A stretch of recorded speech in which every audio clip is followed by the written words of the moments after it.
Bismillahirrahmanirrahim. Assalamualaikum warahmatullahi wabarakatuh. Alhamdulillah, alhamdulillahirabbil alamin. Nahmaduhu wa nasta'inuhu wa ala alihi wa sahbihi ajmain. Amma ba'du.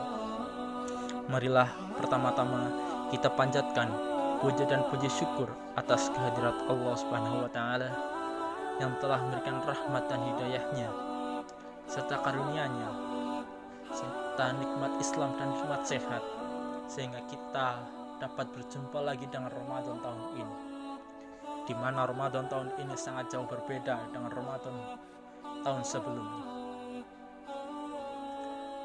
Kali ini kita dihadapkan dengan pandemi COVID-19. Kita tidak bisa melaksanakan sholat fardu, sholat tarawih, kajian secara berjamaah. Namun demikian, tidak menurunkan kadar keimanan kita untuk selalu beribadah kepada Allah Subhanahu wa taala. Salawat serta salam semoga tercurahkan pada junjungan Nabi Muhammad sallallahu alaihi wasallam yang telah membawa kita dari zaman jahiliyah menuju zaman terang benderang.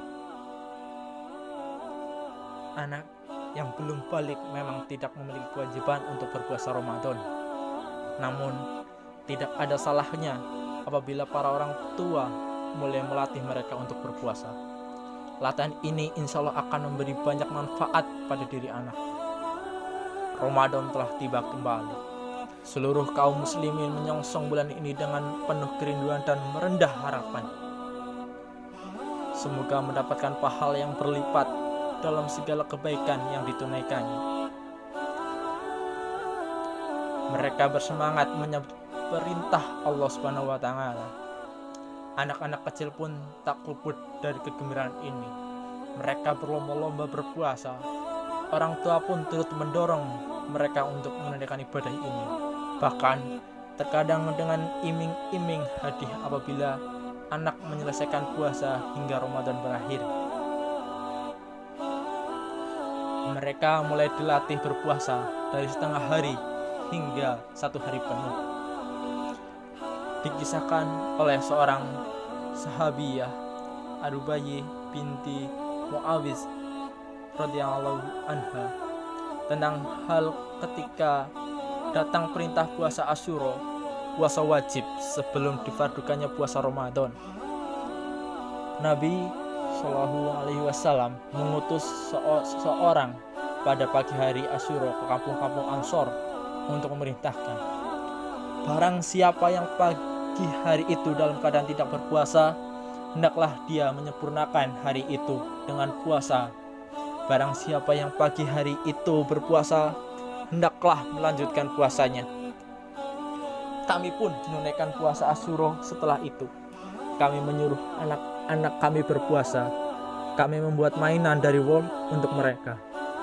Apabila mereka menangis karena meminta makanan, kami berikan mainan itu. Demikian hingga tiba waktunya berbuka.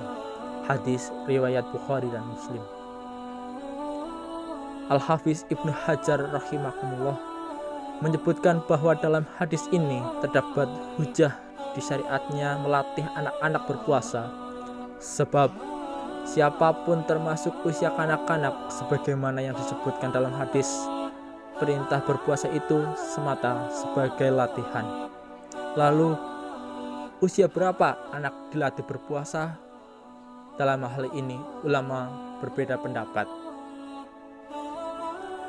Imam Asyakuni rahimahumullah mengatakan bahwa hadis ini menunjukkan disenanginya memerintah anak-anak berpuasa untuk melatih mereka apabila mereka mampu.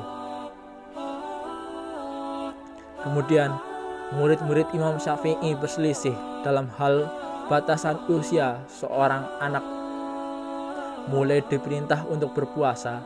Ada yang berpendapat 7 tahun, ada pula yang berpendapat 10 tahun.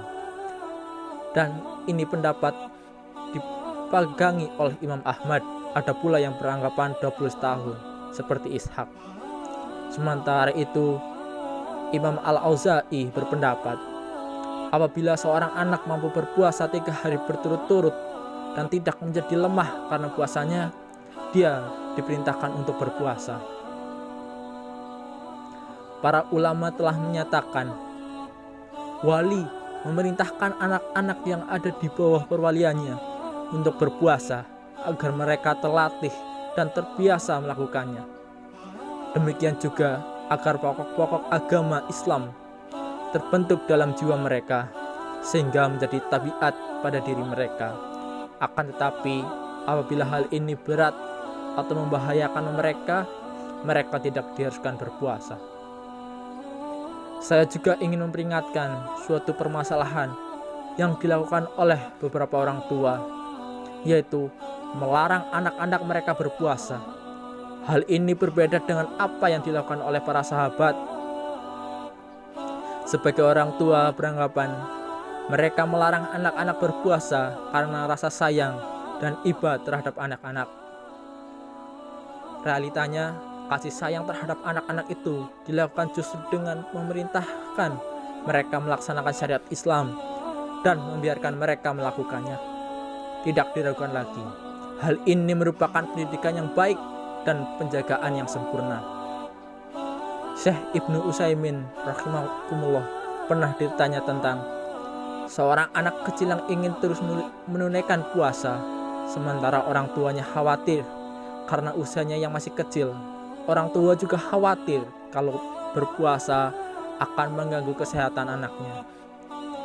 Syekh Ibnu Utsaimin menjawab, apabila dia masih kecil dan belum balik, tidak diharuskan berpuasa. Akan tetapi jika dia mampu dan tidak merasa berat, dia diperintahkan berpuasa. Dahulu para sahabat menyuruh anak-anak mereka berpuasa, sampai-sampai jika ada di antara anak-anak itu menangis, mereka memberikan mainan agar mereka lupa. Namun, jika hal ini benar-benar membahayakan anak, orang tua boleh melarangnya.